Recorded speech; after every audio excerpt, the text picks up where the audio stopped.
Excuse me, miss. Why are you working on your boyfriend's car? So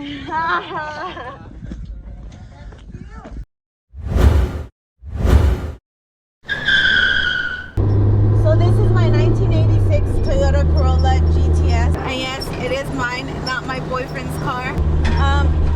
The story with this car was my friend actually found this car on eBay. It was some charity auction in LA. And he actually wanted to go half and half on the car to flip it. We bid on the car.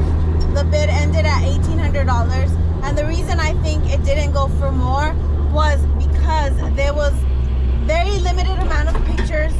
There was hardly any description other than the car ran rough. You didn't have any pictures of the engine, if it was disc brakes or drum brakes. All you had pictures of was the exterior. One picture of the hood that had been cut up. The headlight cover had been cut up. It looked very rough.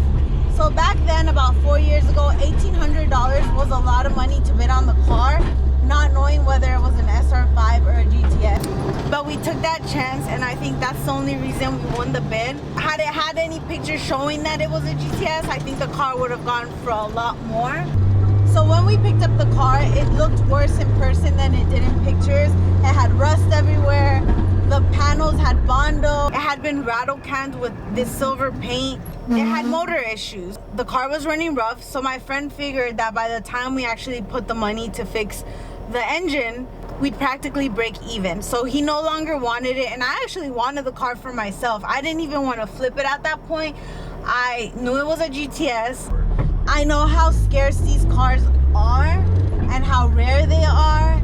And I saw the value in it, even though from the exterior she looks rough.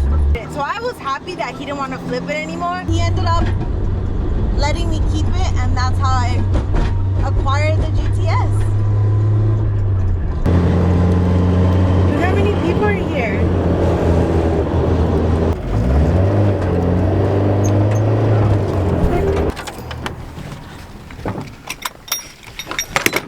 We made it. Steph, you're forgetting something very important.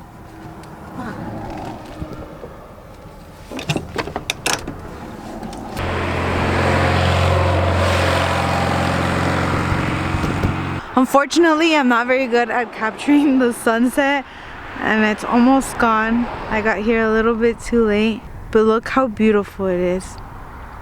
You can actually also see the ocean, that blue part all the way over there. Right there. Here's my Corolla. I have a little bit of brake dust back here on this wheel because I actually have a bent axle, so I have to get that taken care of. I have to order a new bearing, get that installed, then put my spare axle on. That's why it's doing that. And also when I brake, the car makes a really loud noise, which is kind of embarrassing, so I have to take care of that this week. Speaking about wheels, these are my SSR Longchamps. They're 15 by 8.5 with, I think, like a -12 offset or something like that. These wheels were actually made by Love20B on Instagram. He made these for me. I love these wheels. Longchamps are one of my most favorite wheels, especially on this car, aside from Star Sharks, which are the wheels that I have on my T72. If you've never seen my channel before, you would never know that I actually painted this car by myself. I did a two-tone color, and I actually like the way it turned out. This is only my third paint job ever, and I don't think it looks horrible. I never did any color sanding, so that's why the gloss isn't as good as it could be. Which brings me to this rear bash bar. Street Faction actually makes these rear bash bars for the Corolla, and I spray painted mine yellow to match the engine bay. I love that thing so much. So for right now, I'm rocking the bash bar, but I do have the bumper at home so that when I get bored of this look, I can just slap on the bumper. And I love it because when I go to the track, it's going to be so much easier for me to jack up the car from the rear. So thank you to Tao from Street Faction. Another question I get about this car is these mirrors. I'm not sure what these mirrors are called. I'll put it somewhere on the screen. All I know is that they're supposed to be really expensive because I think they're rare. Fun fact, they came with the car and I used to hate them so much. I used to think these mirrors were so ugly.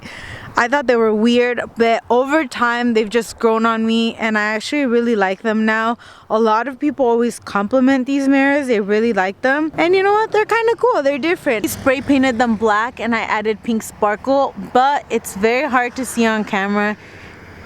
But I think they look really good. And those are the mirrors.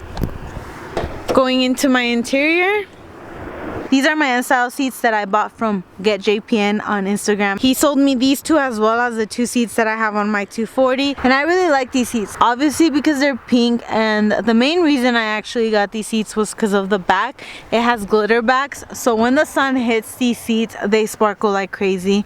I love them so much. They were a little pricey because these seats are hard to find. But nonetheless, I really like them. And I think that bucket seats are a game changer when you drift.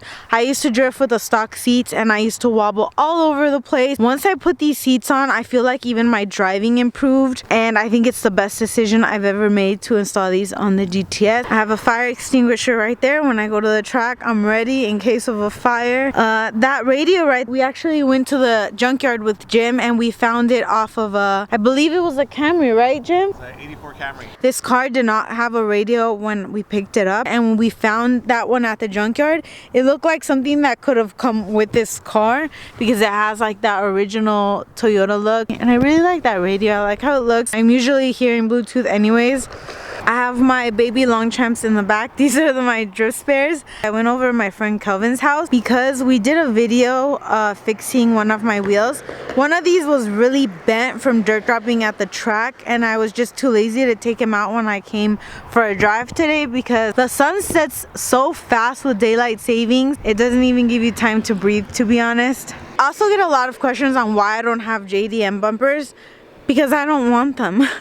That's why I don't have JDM bumpers, because I don't want them. Right now, I don't see the point in spending $1,000 on bumpers, to be honest. I like them, and if someone gave them to me, I would happily take them. But I don't think that I'd actually spend $1,000 out of my own money to buy them. I think that I'd rather just use that money to make the car run better. For example, I just invested in a Cause LSD, and I think that will help my driving. I don't think bumpers will help my driving, to be honest. But that's the story on that, if you've ever wondered why I don't have JDM bumpers. The bottom lip of this bumper looks a little bit janky, as you can see, because every time I dirt drop, it falls off. So I have it with self-tapping screws right there.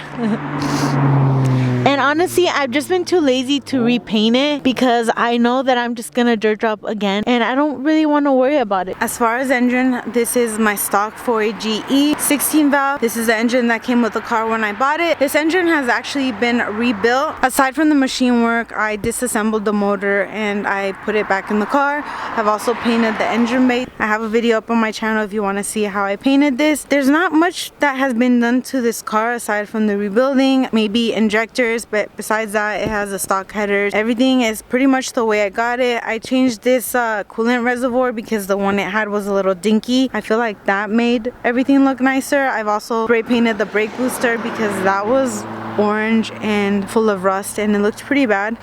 So just little things like that. The intake boot actually had a broken nipple, this one right here, and I fixed that recently by adding this crazy glue that I found on Amazon, and it's been holding up ever since. Literally that glue is like welding. Not much done to this car. I don't really have anything crazy like an angle kit or anything. I have coilovers in the front, shock and springs in the rear. But yeah, I feel like people think because of the way I drive it, I have a lot more into it, but I really don't. I love this engine. I think it's so reliable. I love it more than my SR20. Obviously my SR20 and the 240 is faster and this one is slower, and I feel like this car is heavier at the track, but this engine is solid. I've driven home from the track on 3 cylinders and it's just always brought me home. I've never had issues with this engine. I would love a 20 valve in the future, maybe a 3SGE, but for now I'm very happy with this 16 valve, and I love how easy it is to work on. So like I've said, I've kept this car pretty much stock. I haven't done a lot to it. I know people always think I have an angle kit. I don't have an angle kit. Like I said, I only have coilovers in the front. The 4AG is pretty much stock as you can get. I think that's the best way to learn when you drift, is to keep the car completely stock.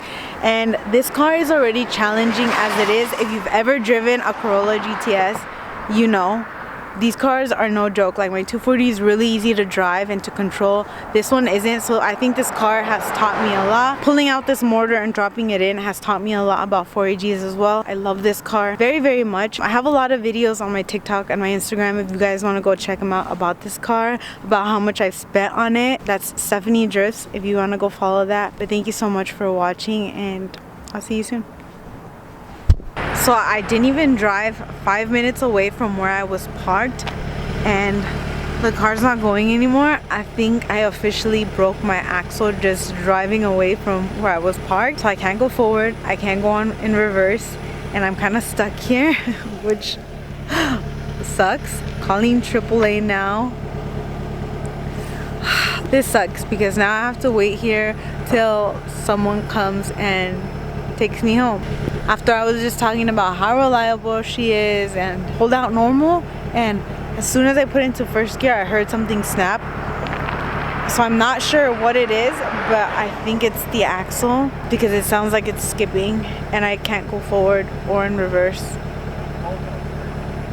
It's cold and it's getting dark and I'm hungry because I was supposed to go have dinner after this, so that's what I get. And you a fool's gold.